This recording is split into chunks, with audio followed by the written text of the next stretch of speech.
Bonjour à tous et à toutes. Il y a un enfant qui est venu et qui a demandé une question à Rav Yitzhak Zilberstein, un des tzadikim de la génération, un des géants de la génération.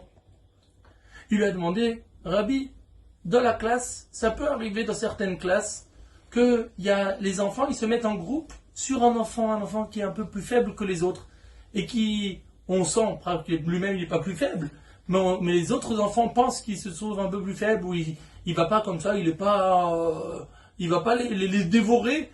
Alors ils se mettent des fois contre lui. Qu'est-ce qui se passe s'ils ont comme ça mis de côté un enfant, ils ont dit personne ne lui parle, c'est cet enfant-là. Est-ce que les autres enfants, s'il y a un enfant tzaddik dans la classe, est-ce qu'il doit écouter ou il doit faire différemment?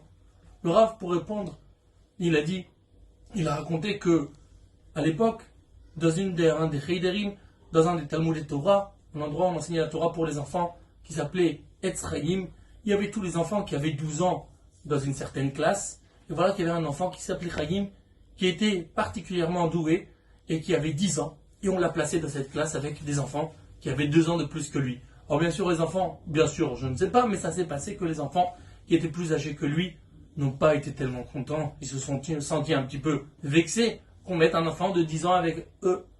Ils ont commencé à dire, on ne lui parle plus. On ne lui parle plus du tout. Il y avait là-bas un enfant qui s'appelait Shlomo Zaman, si on veut être précis, et qui a dit, moi je n'écoute pas. Pourquoi? Divrei Arav et Divrei Talmid, Divrei Mishomaim.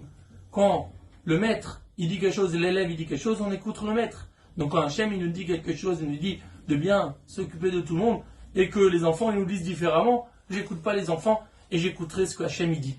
Et cet enfant, Shlomo Zaman, il s'est approché de l'autre enfant, de Haïm, et comme ça, il était proche de lui, et il l'a aidé. Et au final, de toute cette classe-là, tout le monde, il n'y a rien qui est sorti, ils ne sont pas sortis des Talmidei Hachamim, des érudits, mais il y en a 2 qui sont devenus des érudits très très forts. C'était qui? Le Haïm, c'est devenu le Rav de Petar Tikva, Rav Levin de Petar Tikva, c'était le Rav de la ville, et un autre, c'était Rav Shlomo Zaman Auerbach, qui est devenu le Rosh Yeshiva de Kol Torah, excusez-moi, et c'était le Gadol Ador, le géant de la génération, il y a à peu près une trentaine d'années, 20-30 ans, et voilà que lui, il a eu le mérite. Celui qui s'est fait comme ça, remis à l'écart, et celui qui a aidé celui qui a été mis à l'écart, alors les deux, ils ont eu la bracha, la bénédiction qui les a accompagnés durant toute leur vie. C'est pour ça qu'il faut savoir, si quelqu'un, Chas Shalom, il se trouve dans une situation où on le met à l'écart, il faut savoir recevoir avec amour ce qui se passe, et à Akadosh Baruch Hu, dire à Hachem, s'il te plaît, aide-moi à être un tzaddik, un Talmid Chacham, aide-moi bien sûr aussi, il peut faire des prières, que les gens ils se comportent bien envers lui, ça c'est sûr. Et si quelqu'un il voit, mais c'est sûr qu'il est aimé d'Hachem et que tout le monde, c'est quelqu'un d'exceptionnel et qu'il aimait aussi les hommes, moi je l'aime. Voilà, je lui dis, voilà, s'il écoute, je t'aime très fort tzaddik, voilà, je lui dis. D'accord?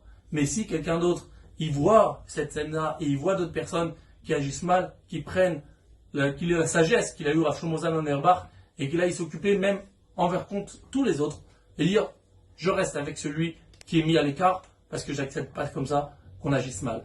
Mais que tout le monde agisse bien et qu'il y ait le shalom, la paix et l'entente parmi tout le monde. À bientôt.